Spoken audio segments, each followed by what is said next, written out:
Napoleon Hill তার একটি বিখ্যাত collection your magic power to be rich.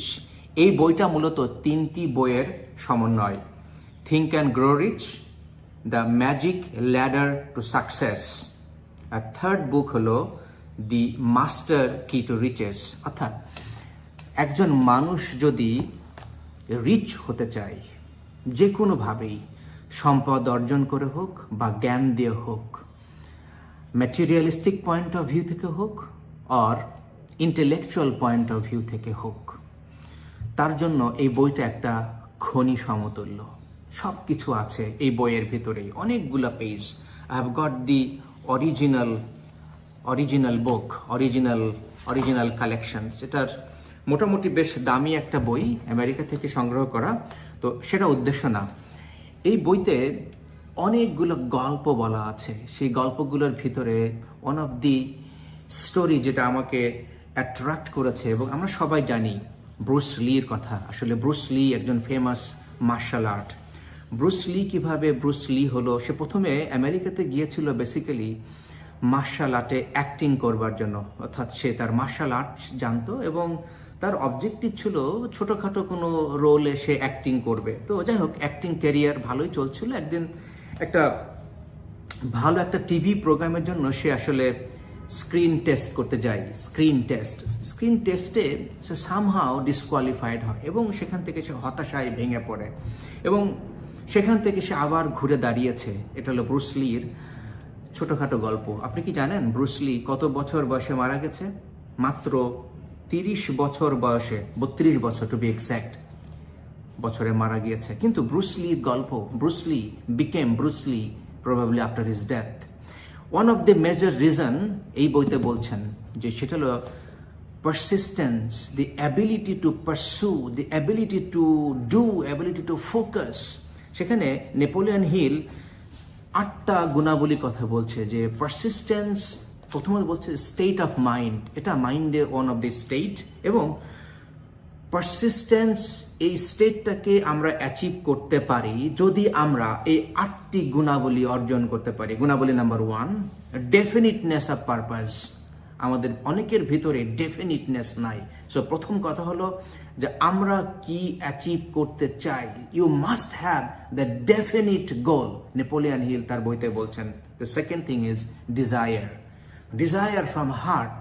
What do you want to achieve in life? It is comparatively easy to acquire and maintain persistence in pursuing the object of intense desire. বলছে intense desire থাকতে হবে। Number 3, self reliance, নিজের প্রতি ভরসা, আত্মবিশ্বাস, confidence, এবং যেটাকে বলছে সেলফ ইমেজ, আপনি নিজেকে কিভাবে দেখেন। Number 4, definiteness of plans। সেখানে নেপোলিয়ন হিল বলছেন অর্গানাইজড প্ল্যানস। আপনার প্ল্যানটা হতে হবে very methodical, very organized. Number 5, accurate knowledge. Look, today আমাদের চারিপাশে এত knowledge, which one is accurate and which one is false. So Napoleon Hill rightly said accurate knowledge. 6th, cooperation. অর্থাৎ সেখানে নেপোলিয়ন হিল তার ভাষায় বলছে sympathy, understanding and harmonious cooperation. 3 qualities needed: sympathy, understanding and harmonious cooperation with others. তাহলে যেটা হবে, persistence develop করবে। Number 7, will power. Napoleon Hill তার বইতে বলছেন যে will power is the dynamo. অর্থাৎ ডাইনামোটা কি? ডাইনামো আমরা জানি যে গাড়িতে থাকে ইঞ্জিন। আপনার যদি গাড়ির ইঞ্জিন ঠিক না থাকে, গাড়ির বডি যতই ভালো হোক না কেন, no benefit. Number 8 is the habit.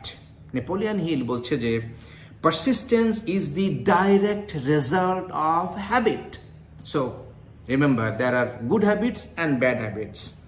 Napoleon Hill তার বইতে লাস্টলি বলছেন যে the mind absorbs and becomes a part of the daily experiences upon which it feeds. প্রতিদিনের যে এক্সপেরিয়েন্স, সেখান থেকে আমরা যে আসলে ফিডগুলো পাই। fear the worst of all enemies. So so mind যদি আমাদেরকে ফিয়ার দেয়, বলছে যে ওয়ার্স্ট অফ অল এনিমিজ, যে এনিমি আসলে আমাদেরকে ধ্বংস করে দেয় ভেতর থেকে, to achieve what we really want to achieve.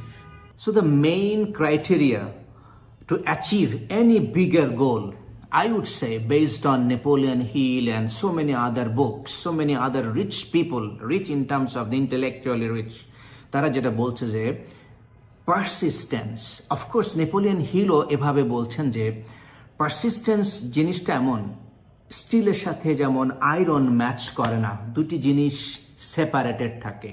So persistence abilities যদি আপনার ভিতরে ডেভেলপ হয়, তাহলে আপনার সাথে ব্যর্থতা অর্থাৎ ডিস্টেন্স তৈরি হবে, মিশতে পারবে না। আপনি হোঁচট খেতে পারেন, দ্যাটস আ ডিফারেন্ট থিং।